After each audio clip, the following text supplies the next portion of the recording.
आपको किसी के आगे हाथ नहीं फैलाना पड़ा, मेरे भोले बाबा ने, मेरे शंकर भगवान ने आपका हाथ पकड़ा।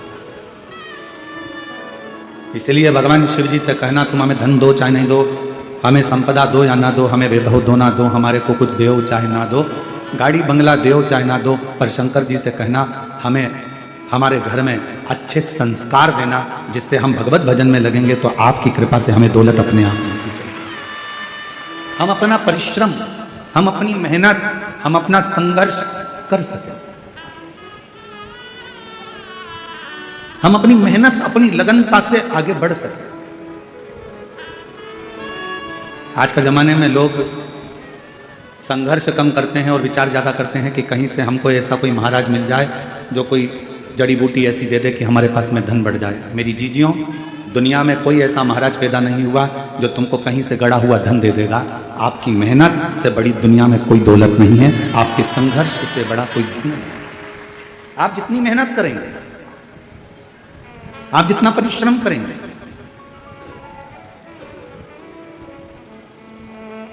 हम आपसे पूछें, उत्तर देना। पार्किंग से कथा स्थल कितना मीटर की दूरी पर है? 500 मीटर या 1 किलोमीटर तो होगा? बोलो बोलो जम के। 500 मीटर तो होगा है? 1 किलोमीटर है।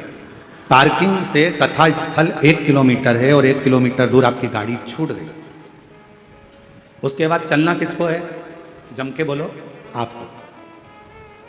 कोई आपको पीठ पे बिठा कर ले जाएगा क्या? जम के बोलो, नहीं। चलना किसको है? आपको। बैग किसको उठाना है? आपको। चलकर जाना है आपको। गाड़ी 1 किलोमीटर दूर छूट गई, आपको बढ़ना है, आगे बढ़ते जाना। गाड़ी पीछे छूट गई है। संसार, परिवार, कुटुंब, कबीला, नाते, रिश्ते, ये एक पार्किंग तक तुम्हारा साथ देंगे। उसके बाद तो तुम्हें अकेले चलते जाना है और अपनी मंजिल तक पहुंच जाना। रिश्तेदार भी एक पार्किंग तक तुम्हारा साथ देंगे। पार्किंग आई, रिश्तेदार उतर गए, वहीं गाड़ी छोड़ दें। नातेदार, कुटुंब, कबीला, हमारे अपनों और पराये सब एक पार्किंग तक साथ देंगे। उसके बाद में आपको अकेले मंजिल तक पहुंचना, फिर वहां कोई दूसरा नहीं है। और अंत समय प्रभु आना पड़ेगा। छत्तीसगढ़ वालों आप भी बोलिए, अंत समय प्रभु आना पड़ेगा, वचन दिया तो निभाना पड़ेगा। आए ना आए प्रभु कुटुंब कबीला, अंत समय प्रभु आना पड़ेगा, वचन दिया तो निभाना पड़ेगा। कोई आएगा नहीं आएगा इसका कोई गारंटी नहीं, कोई आपका साथ देगा कि नहीं देगा इसकी कोई गारंटी नहीं। पर इतना जरूर है, आपने अगर मेरे देव अधिदेव महादेव का नाम लिया है, शंकर को 1 लोटा जल चढ़ाया है और अपने धैर्य को बांध कर रखा है और अपने परिश्रम को, अपने कर्म को करते रहे हो, तो फिर कोई आए चाहे ना आए, मेरा महाकाल राजा, मेरा त्रिपुंडधारी त्रिलोकीनाथ, मेरा कुबेरेश्वर बाबा आपके पास जरूर है। वो आपकी मेहनत के साथ।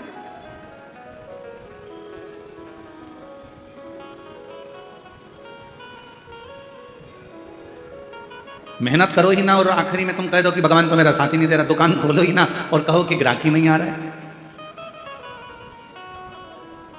पशुपतिनाथ का व्रत कर रहे हो और कहते हो कि मेरा बाबा सुनता ही नहीं है, मैंने 5 बार व्रत कर लिया, 4 बार कर लिया। व्रत करना मूल नहीं है, दिल को लगाना मूल है।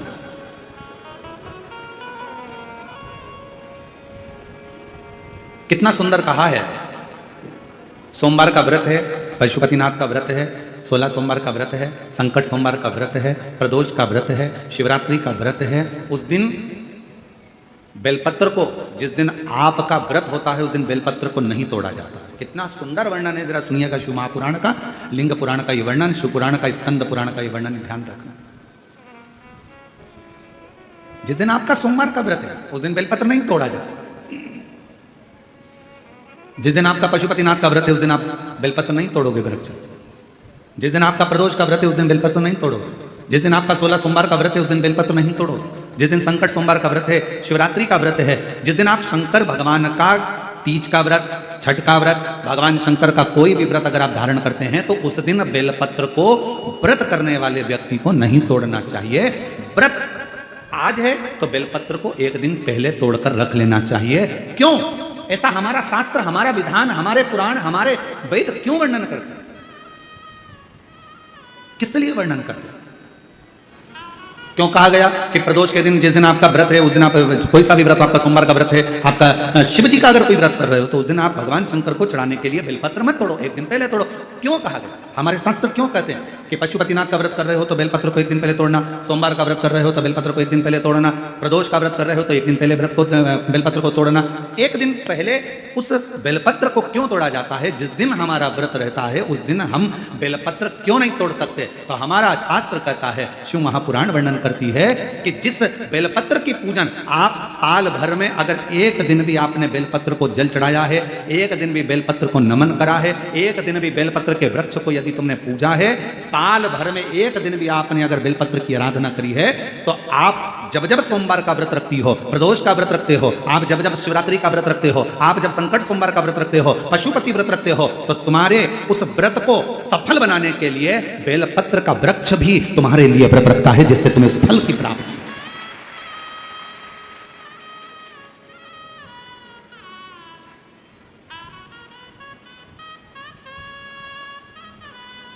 कथा सुनने आ रहे हो? घर के बाहर बेलपत्र का पेड़ है, कथा श्रवण करने जा रही हूं, बेलपत्र का वृक्ष है। नहीं, आपको अगर कथा सुनने जा रहे हो तो बेलपत्र अगर चढ़ाना है तो एक दिन पहले आप बेलपत्र को उतारो। कथा सुनने के लिए जा रही हूं और बेलपत्र रास्ते में से तोड़ लिया, कथा में जाकर बैठ गई, बेलपत्र शिव पुराण को समर्पित कर दिया या कथा में समर्पित कर दिया, या विचार करा कि मेरा बेलपत्र व्यासपीठ तक जाएगा, झोली में डाल दिया। ध्यान रखना, कथा सुनने के लिए आ रही हो, सामने बेलपत्र का वृक्ष दिख गया, उसको झुककर प्रणाम करो, नमन करो और कहो, मेरे बाबा, मेरे शंभू, आपका दर्शन कर कर जा रही हूं। मैं जानती हूं इस बेलपत्र के वृक्ष में गौरी शंकर है, मैं जानती हूं इस बेलपत्र के वृक्ष में नारायण लक्ष्मी है, मैं जानती हूं इस बेलपत्र के वृक्ष में 64 योगनियां है, मैं जानती हूं इस बेलपत्र के वृक्ष के तने में स्वयं कुबेर बैठकर साधना करता है। इस बेलपत्र के वृक्ष को मैं नमन करती हूं। बाबा, आपसे प्रार्थना करती हूं कि मैं कथा सुनने के लिए जा रही हूं, जब मैं कथा सुनकर वापिस आऊं ना, हे बेलपत्र महारानी, हे बेलपत्र के वृक्ष, हे शंकर, ऐसी कृपा करना कि मेरी खाली झोली को भंडार से भर देना, उसको नमन कर। और हम क्या करते हैं? कथा सुनने जा रहे हैं तो बेलपत्र का वृक्ष अपने आंगन में है या बेलपत्र का वृक्ष रास्ते में पड़ गया, 4-6 बेलपत्र तोड़ लिए, कथा में जाकर बैठ गए, कथा सुन ली, बाद में बेलपत्र समर्पित कर, ना ना ना ना, आते समय बेलपत्र को नमन करते हुए,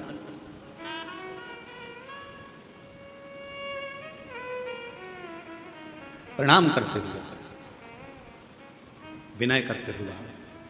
और मैंने तेरे ही भरोसे बाबा, तेरे ही भरोसे हवा बिच उड़ती जागी, बाबा डोर हटो चढ़ीना में कटी जागी, बोले मैं तेरी पतंग, शंभू मैं तेरी पतंग, हवा बिच उड़ती जागी, बाबा डोर हटो चढ़ीना में कटी जागी, बोले मैं तेरी।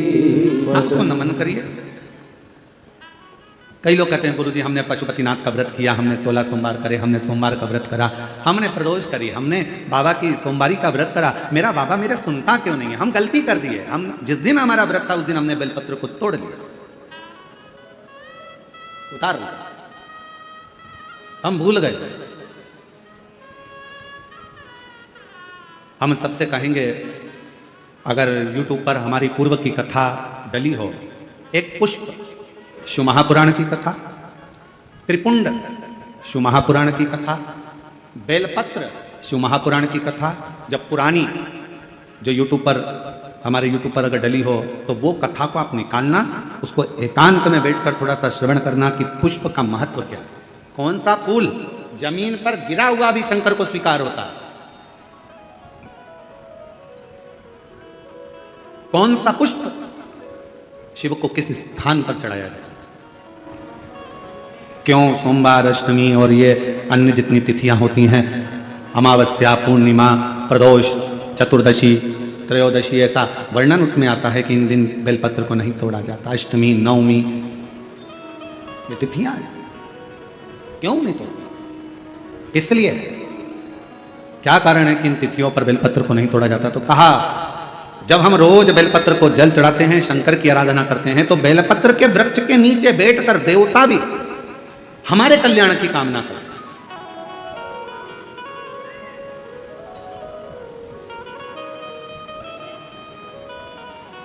कितनी बड़ी बात लिखी है। लिंग पुराण को उठाकर अगर आप पढ़ेंगे तो उसमें लिखा है 1.25 किलो सोने के सिंहासन पर, कितने किलो? जम जम के बोलो जरा, आवाज नहीं आई। 1.25 किलो सोने के सिंहासन पर मखमल का गद्दा बिछाकर एक शालिग्राम भगवान की मूर्ति, शालिग्राम भगवान की शिला रखकर उस पर सोने का छत्र आधा किलो का लगाकर हीरों और पन्नों से शालिग्राम भगवान का श्रृंगार कर कर किसी को दान करने का फल मात्र एक बेलपत्र शंकर के मंदिर में चढ़ाने से प्राप्त हो जाता है। कितने किलो सोने का सिंहासन? बोलो बोलो जम के बोलो जरा। 1.25 किलो। छत्र कितने का? आधा किलो।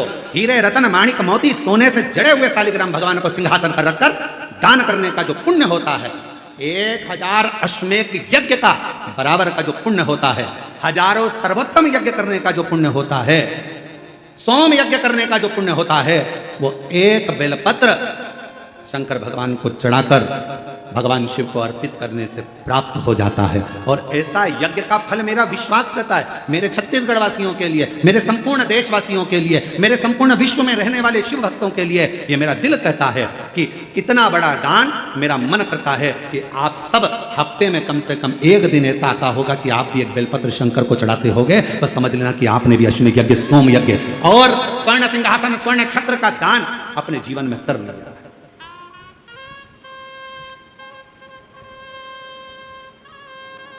तीन वचन भगवान शिव ने पार्वती जी को दिए हैं, सावधानी से सुनिएगा उन वचनों को।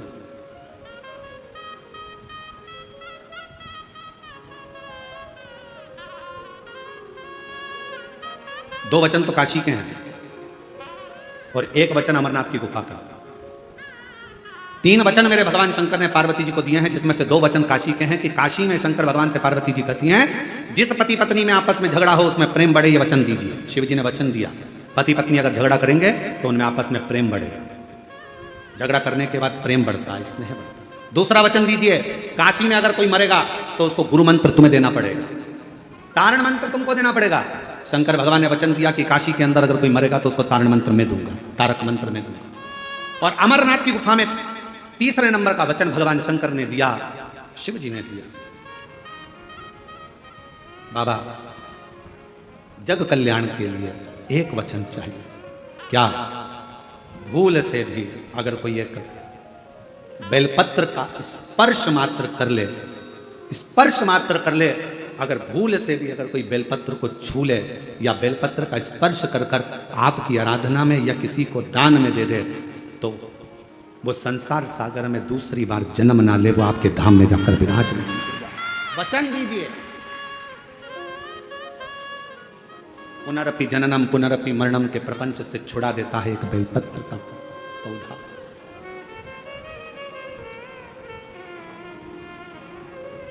शिव जी के मस्तक पर कितनी रेखाएं रहती हैं त्रिपुंड में? आवाज दो, आवाज नहीं आई। 3 3 रेखा मेरे भगवान शंकर के मस्तक पर है। उन 3 रेखाओं में एक एक रेखा में 9 देवता विराजमान।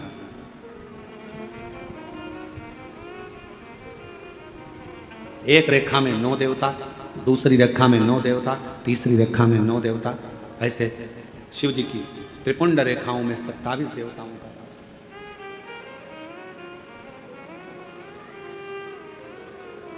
पूरे एक त्रिपुंड में आप रोड पर से चल के आते हो, बहुत सारे तिलक लगाने वाले आपको मिलते हैं, उन्होंने अपनी थाली में फूल रख रखा है, ऐसा फूल रख रखा है, उस फूल से आपका पूरा सिर रंग देते हैं। बोलो बोलो, सही है कि गलत है?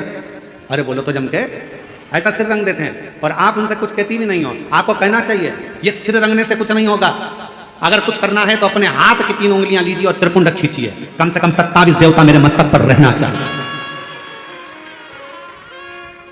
27 देवता मेरे मस्तक पर रहना चाहिए। चंदन की, भस्म की, रौली की, मौली की। अगर आप किसी भी भस्म का, चंदन का मस्तक पर अगर आप अष्टगंध का भी अगर त्रिपुंड लगा रहे हो तो आपके मस्तक पर 27 देवता त्रिपुंड की 3 लाइन खींचते से ही विराजमान हो जाते हैं। तिलक लगाने वाले फूल रख लिया, फूल से पूरा माथा रंग दिया, रंगने के बाद कह दिया चलो दक्षिणा दो जाओ। उस समय पर आपको कहना चाहिए, मैं कथा में आई हूं, शिव की कथा है, मेरे मस्तक पर त्रिपुंड लगा। त्रिपुंड से मतलब है कि 27 देवता, जब तक मेरे मस्तक पर त्रिपुंड रहेगा 27 देवता मेरे साथ में हर पल हर घड़ी रहेंगे, हर क्षण। पर हम नहीं बोल पाते, उन्होंने लिया फूल से रंग दिया, नहीं नहीं नहीं हमको त्रिपुंड लगाइए, हमारे मस्तक पर त्रिपुंड होना चाहिए।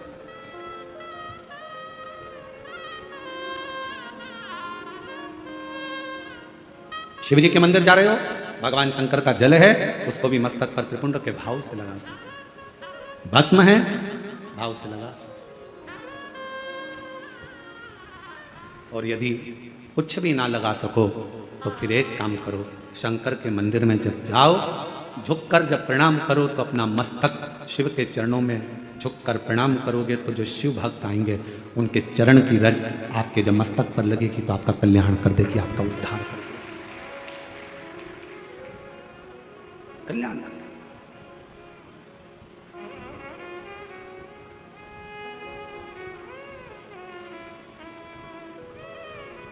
कहते हैं कि 27 देवता जो त्रिपुंड में विराजमान है वो शंकर से मिलाने का कार्य करते हैं, शिव से मिलाने का। बाकी सी लटक गई नैनों में अटक गई, कब तुम दर्श दिखाओगे। बाकी सी लटक गई नैनों में अटक गई, कब तुम दर्श दिखाओगे। हिच क्या ना रुके भोलेनाथ, मने थारी याद सतावे। ओ काशी के भोलेनाथ, मने थारी याद सतावे। याद सतावे रुदन आवे, याद सतावे रुदन आवे, याद सतावे। ओ काशी के भोलेनाथ, मने थारी याद सतावे। ओ काशी के भोलेनाथ, मने थारी याद सतावे। हिच क्या ना रोके भोलेनाथ, हिच क्या ना रोके भोलेनाथ, मने थारी याद सतावे। ओ काशी के भोलेनाथ, मने थारी याद सतावे। आप उसको जब मस्तक पर त्रिपुंड में 3 रेखाओं में जब 27 देवता विराजमान हो जाते हैं तो वो शिव से मिलाने का कार्य करते हैं। शिव से कितना सुंदर एक व्याख्यान आया ब्रह्मा जी का। ब्रह्मा जी जब झूठ बोल दिए और झूठ बोले तो भगवान शंकर को क्रोध आ गया। पांव का नख तोड़ा, काल भैरव प्रकट करा। काल भैरव ने अपने हाथ का नख तोड़ा, ब्रह्मा जी का सिर काट दिया। सिर लुढ़कते लुढ़कते गया तो कर्मनाशा नदी बन गई, जो आज भी उत्तर प्रदेश में बहती है।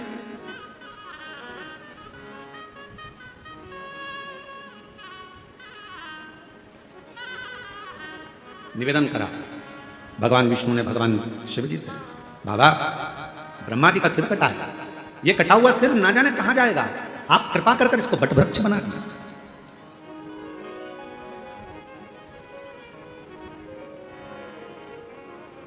इसको वट वृक्ष बना दो, आप करुणा करो, इसको बढ़ता पेड़ बना दो, वट वृक्ष बना दो। शिव जी ने भगवान नारायण की बात सुनकर ब्रह्मा जी के कटे हुए सिर को बड़ का पेड़ बना दिया। शंकर भगवान उसी बड़ के पेड़ के नीचे विराजमान हो गए। शिव जी का नाम बटकेश्वर महादेव। बटकेश्वर महादेव एक नाम शंकर जी का ऐसा है जो व्यक्ति के कर्जे को समाप्त करता है। कर्जा करने के बाद व्यक्ति सोचता है मेरा कर्जा नहीं चूक रहा, बहुत ज्यादा टेंशन में चलता है। पैसा अगर कर्जा तुमने लिया है तो चुकाओगे भी तुम, तो फिर टेंशन करने की जरूरत क्या है? ज्यादा कर्जा हो गया महाराज, अब क्या करें? पति और पत्नी इतने डिप्रेशन में पहुंच गए कि आखिरी में अपने शरीर को ही त्याग दिया, मरने की तैयारी कर ली। ना ना ना, शिव महापुराण की कथा कहती है कर्जा तुमने करा है, कर्जा तुमने लिया है, चुकाओगे भी तुम, घबराना नहीं। कर्जा ज्यादा हो जाए तो बड़ के पेड़ के नीचे श्री शिवाय नमस्तुभ्यम का जाप करिए। बट वृक्ष के नीचे अगर कोई शंकर का शिवलिंग है उसका पूजन करिए। बट वृक्ष के नीचे कोई भगवान शंकर का अंश अवतार श्री हनुमान जी महाराज भी अगर किसी बट वृक्ष के नीचे विराजमान है उसका स्मरण करिए। शंकर का ही अंश स्वरूप आद्य शक्ति दुर्गा भवानी भी अगर बट वृक्ष के नीचे आद्य शक्ति भी बैठी हुई है तो उसका भी स्मरण करिए। बट वृक्ष के नीचे कोई देवता अगर विराजमान है उसका पूजन करिए, उसकी आराधना करिए, उसकी अर्चना करिए, उसका फल आपको मिलेगा, कर्जे से मुक्ति होगी।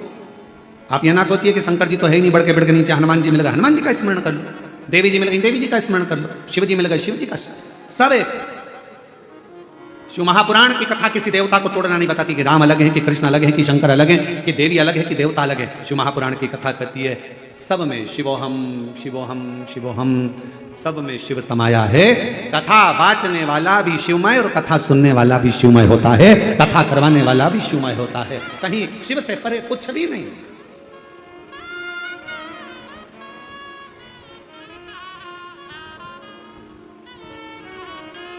और मेरे भोले तेरा सहारा है, मेरे भोले तेरा सहारा है, मेरी नैया का तू किनारा है, मेरी नैया का तू किनारा है। मेरे बाबा तुझे पुकारा है,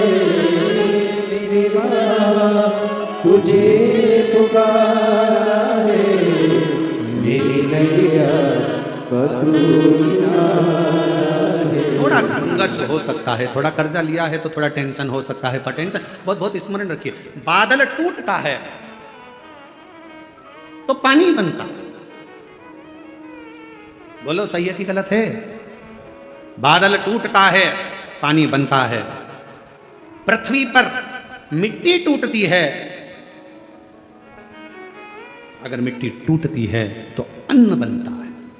खेत को तैयार करने के लिए मिट्टी को तोड़ना पड़ता है,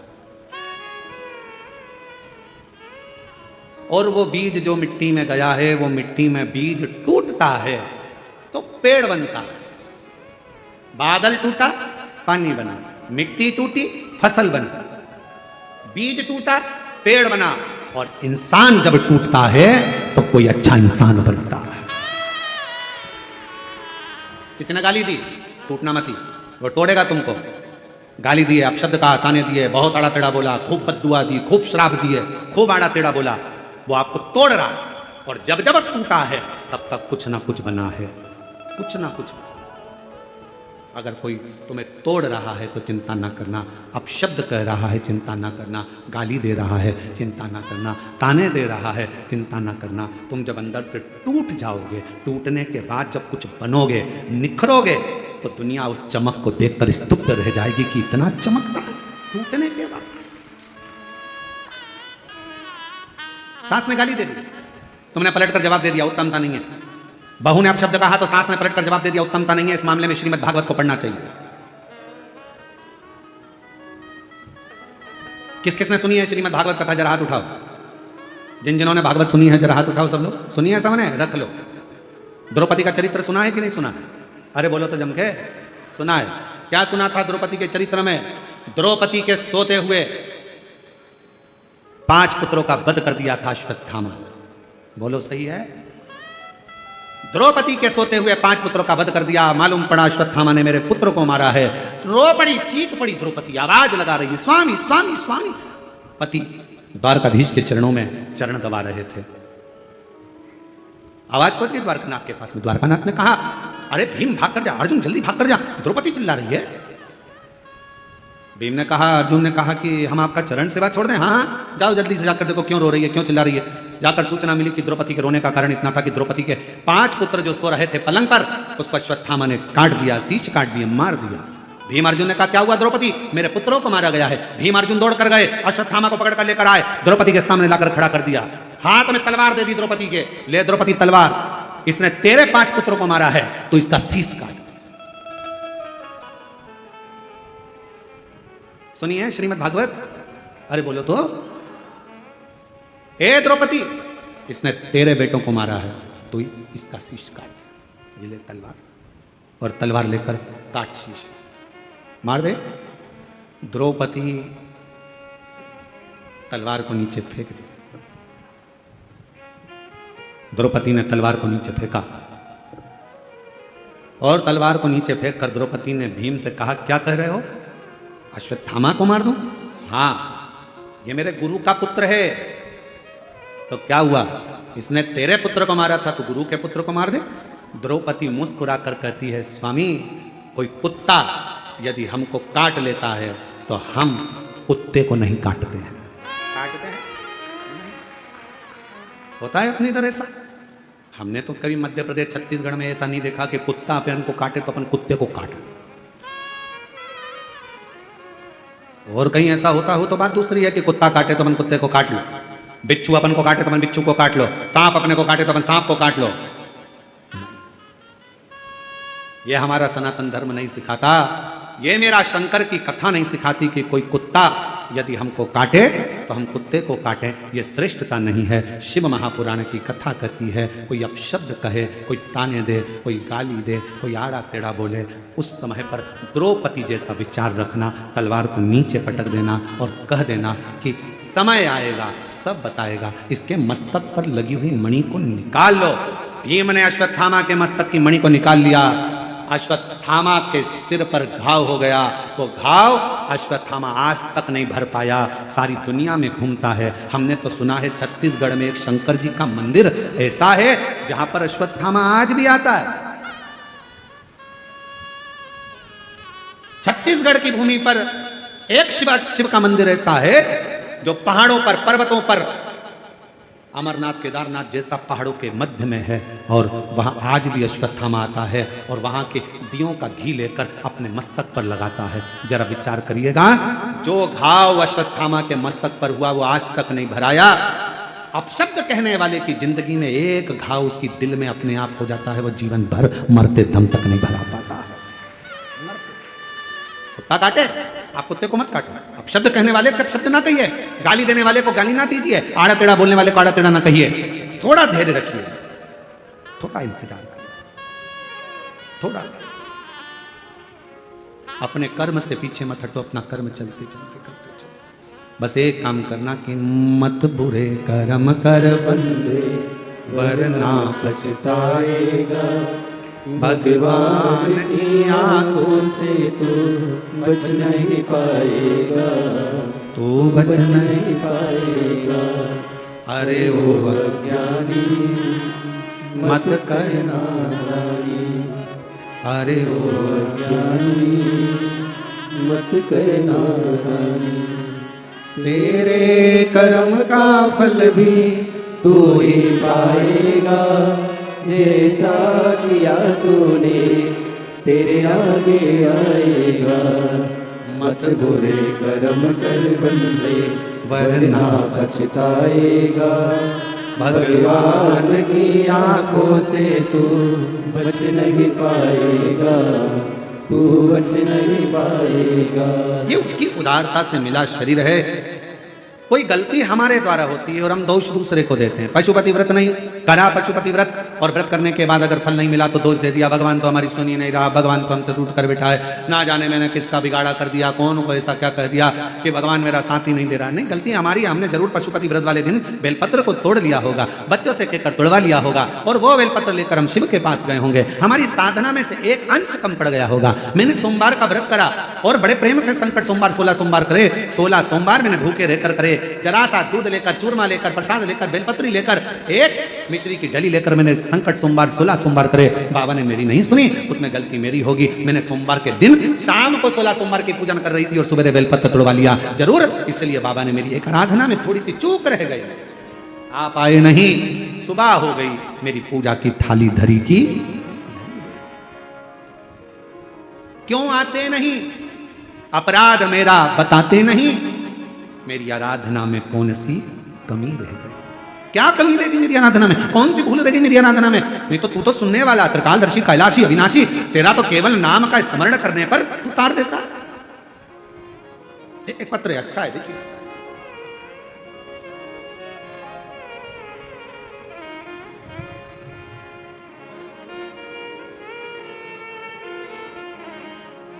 श्रीमती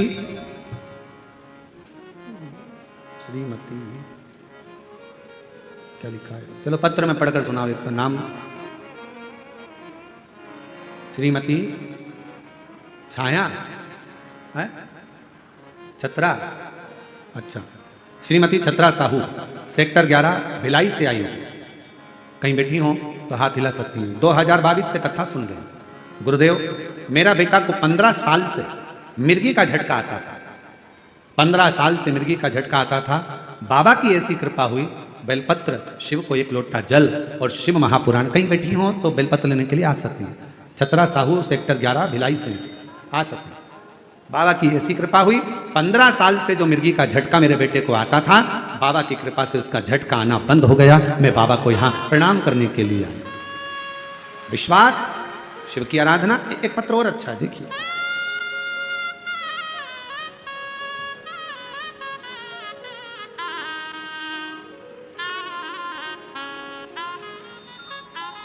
कस्तूरी यादव, पति लव यादव, पता ग्राम रसायना है, रसायन, अरे तुम समझ गए ना? हाँ जान, ठीक है। कस्तूरी यादव, लव यादव, ग्राम डेस डेस डेस, जिला दुर्ग, छत्तीसगढ़। ठीक है, मोबाइल नंबर ये। एक लोटे जल का क्या वर्णन करूं गुरुदेव? मेरे पति का अचानक तबीयत बहुत खराब हो गया। पत्र पढ़ रहे हो ना? है, दिख रहा है टीवी पर? ठीक है। तबीयत खराब हो गया, कहीं बैठी हो तो आ सकती हैं। कहाँ पहुंचे थे? मेरे पति का अचानक तबीयत खराब हो गया। जांच कराने पर पता चला कि लीवर 80% तक डैमेज हो गया है। और लीवर डैमेज हो गया जिसमें खर्च लाखों का बताया गया। परेशान हो गए, अब करें तो क्या करें? फिर हमने कथा सुनना, रुद्राक्ष का जल, रुद्राक्ष लेकर आए। उस रुद्राक्ष का जल तांबे के कलश में रखकर शिव जी को चढ़ाते और पति को देना प्रारंभ करा। मैं बाबा को धन्यवाद देने के लिए आई हूँ गुरुदेव। हमें नहीं पता कि रुद्राक्ष का जल में ऐसा क्या है, पर एक बात कहती हूँ गुरुदेव, रुद्राक्ष का जल में ऐसा क्या है गुरुदेव, जो दवाई भी एक तरफ, और रुद्राक्ष के जल ने मेरे पति का लीवर ठीक कर दिया। 80% लीवर खराब था, जो ठीक हो गया। कहीं बैठे हो तो आ सकते हैं। तीसरा पत्र, मैं खिलेश्वरी साहू, पति श्री कमलेश साहू, ग्राम संबलपुर, जिला राजनंदगांव, छत्तीसगढ़ से हूँ। गुरुजी, मेरी शादी को 11 वर्ष हो गए थे। कोई संतान का सुख नहीं था। इलाज करवाया डॉक्टरों का, वेदों का, सभी को, किंतु किसी प्रकार से हमारी परेशानी कम नहीं हुई। और हम लोग बच्चा गोद लेने हेतु प्रयास किया, उसमें भी 3-4 साल का समय लगेगा बोले। ऐसी बीच मेरी भाभी ने आपकी कथा टीवी पर सुनने का बोला और उपाय करने का कहा। मैंने भी कथा रायपुर गुड़ियारी में जाकर सुनी और 5 दिन कथा सुनकर बाबा से विनती करी और बाबा की ऐसी कृपा हुई कि बाबा ने करुणा कर दी। और 16 अगस्त 2023 को मेरे घर में 11 साल के बाद संतान की प्राप्ति हो गई। मैं बाबा को यहाँ प्रणाम करने के लिए आई हूँ। अगर कहीं बैठे हो तो आ सकते हैं। और तेरी कृपा का भरोसा कब किस पर हो जाए, जरा सी हम पर कर दो, ओ जरा सी हम पर कर दो। जिस पर भी हो गई तेरी करुणा कृपा, वो भव पार हुआ, भव पार हुआ। पापी हो चाहे जितना, उसका भी बाबा उद्धार हुआ, उद्धार हुआ। और गिद्ध अजामिल गणिका जैस मेरे मन को भाए, जरा सी हम पर कर दो, ओ जरा सी हम पर कर दो। तेरी कृपा का क्या है भरोसा, कब किस पर हो जाए, जरा सी हम पर कर दो, ओ जरा सी हम पर कर दो। आप शिव को भजो। कर्जा हो गया गुरुजी, कर्जा हो गया गुरुजी, बहुत तकलीफ है गुरुजी, बहुत तकलीफ है गुरुजी, बहुत तकलीफ है, बहुत कष्ट है, बहुत परेशानी है, बहुत तकलीफ है, बहुत तकलीफ है। बोलने से कुछ नहीं होगा। मेहनत करना पड़ेगी, परिश्रम करना पड़ेगा, संघर्ष करना पड़ेगा, और बाबा के धाम में जाकर, बाबा के मंदिर में जाकर एक लोटा जल बट वृक्ष की छांव में कहीं मेरा शंकर बैठा मिल जाए तो उसका गुणगान करें। स्मरण।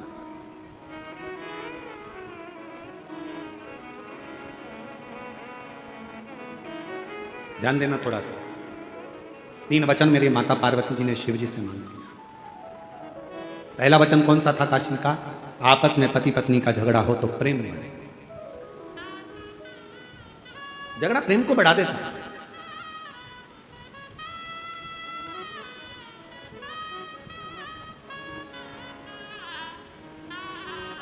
इसलिए हम कई बार माताओं से कहते हैं कितना भी झगड़ा हो जाए तो लड़के मायके मत जाओ।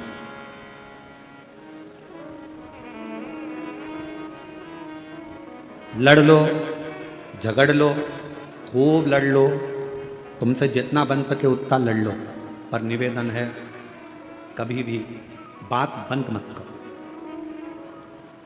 लड़ाई कितनी भी हो जाए पर बात बंद नहीं करना, क्योंकि बात चालू रहती है तो एक ना एक दिन लड़ाई का भी एंड हो ही जाता है, लड़ाई समाप्त हो ही।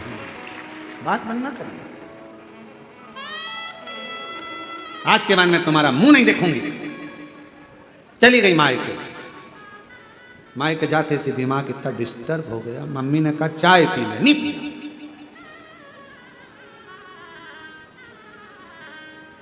अब बोल के तने थारी लुगाई बोला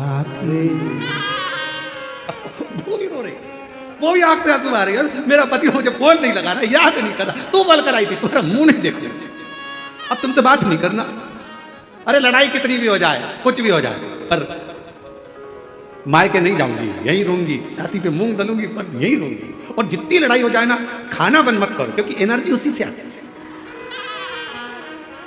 और मालूम पड़े लड़ाई में तुमने कहते मैं खाना भी नहीं खाऊंगी, लाई बेटी लाई बेटा लाया, मम्मी मम्मी मम्मी थोड़ा सा लो, मम्मी थोड़ा सा लो, मम्मी थोड़ा सा, मम्मी के नहीं खाना, बैठ क्या जाके खाना बंद कर दिया। अब तुम इतना लड़ोगी तो तुम्हारे में एनर्जी तो पूरी आना चाहिए ना, इसलिए कम से कम जिस दिन लड़ाई हो उस बार 4 बार खाओ, बल तो पूरा आना चाहिए। आ जाइए। और बाकी सी लटक गई और नैनों में अटक गई, कब तुम दर्श दिखाओगे। बाकी सी अटक गई, नैनों में अटक गई, कब तुम दर्श दिखाओगे। हिचक्या ना रे भोलेनाथ, मने थारी याद सतावे। पति का लीवर खराब हो गया था। शिव जी की कृपा से डॉक्टरों ने लाखों रुपए का बोला था ऑपरेशन का, पर बाबा की कृपा से पुनः लीवर काम करना प्रारंभ करा। एक बार जोरदार ताली बजाकर साथ होता।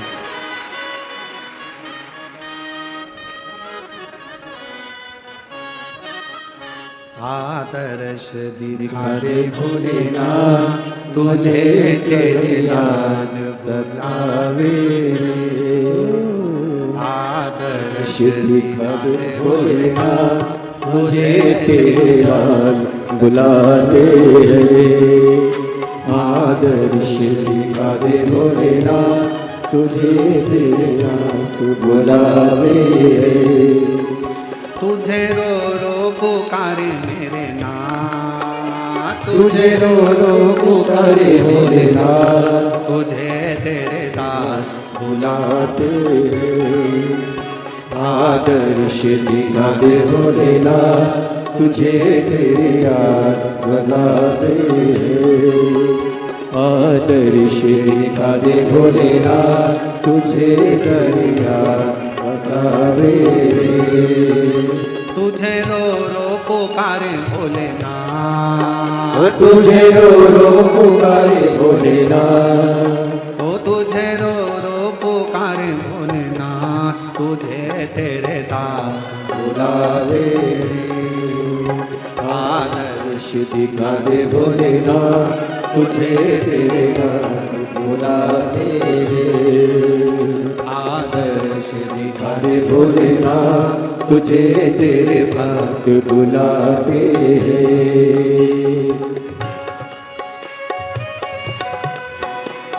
दोनों हाथ पीछे वाले भी, सारे जितने भी हैं।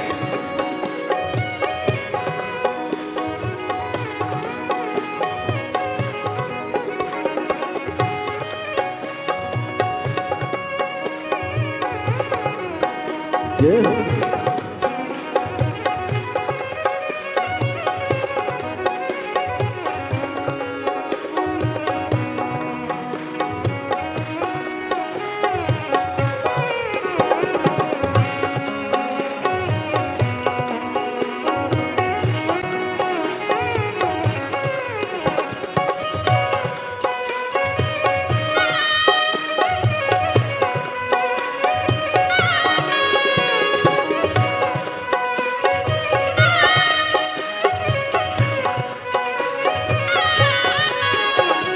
आँखों के आंसू सूख चुके हैं, अब तो दर्श दिखा दे।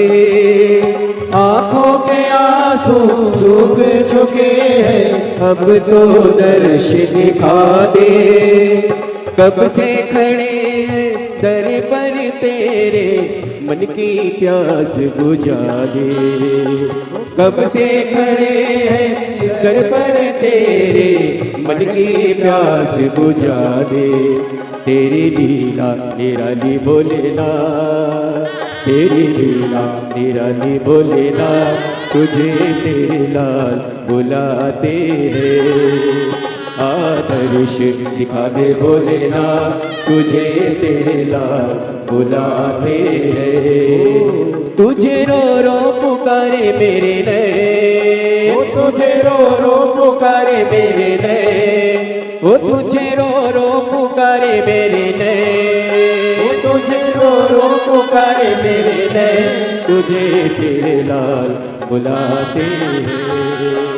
आदर्श दिखा दे भोलेनाथ, तुझे तेरे भक्त बुलाते हैं। आदर्श दिखा दे भोलेनाथ, तुझे तेरे भक्त बुलाते हैं।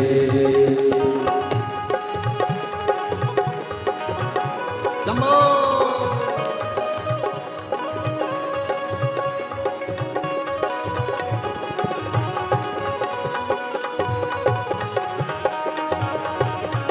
जय हो।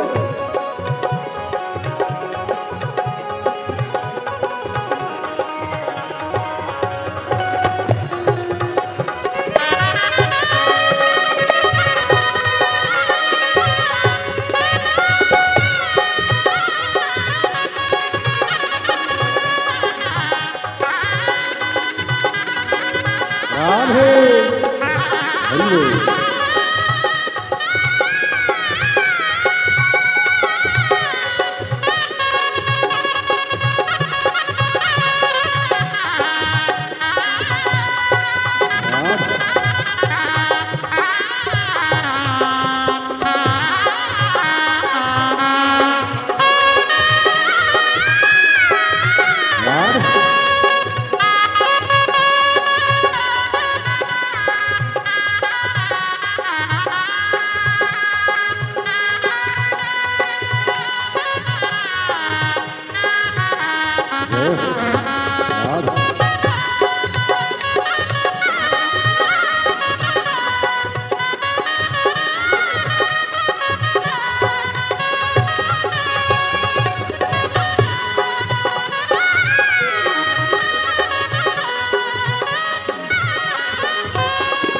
बीच भंवर में नैया पड़ी है, आकर तू पार लगा दे। बीच भंवर में नैया पड़ी है, आकर तू पार लगा दे। तेरे सिवा मेरा कोई नहीं है, आकर गले से लगा ले। तेरे सिवा मेरा कोई नहीं है, आकर गले से लगा ले। क्यों ढेर लगा के बोलेना, क्यों ढेर लगा के बोलेना, तुझे बुलावे आदर्श दिखा दे बोलेना, तुझे देता बुलावे। आदर्श दिखा दे बोलेना, तुझे देता बुलावे। तुझे रो रो पुकारे मेरे, तुझे रो रो पुकारे मेरे नैन, तुझे रो रो पुकारे मेरे नैन, मुझे रो रो पुकारे मेरे नैन, तुझे तेरे लाल बुलाते हैं। आदर्श दिखा दे बोलेना, तुझे तेरे लाल बुलाते हैं। आदर्श दिखा दे बोलेना, तुझे तेरे लाल बुलाते हैं। आदर्श दिखा दे बोलेना, तुझे तेरे लाल बुलाते हैं। आदर्श दिखा दे बोलेना, तुझे तेरे लाल बुलाते हैं। तुझे रो रो पुकारे मेरे नैन, तुझे रो रो पुकारे मेरे नैन, तुझे रो रो पुकारे मेरे नैन, तुझे रो रो पुकारे मेरे नैन, तुझे तेरे हाथ बुलाते। आदर्श दिखा दे बोलेना, तुझे मेरे हाथ बुलावे।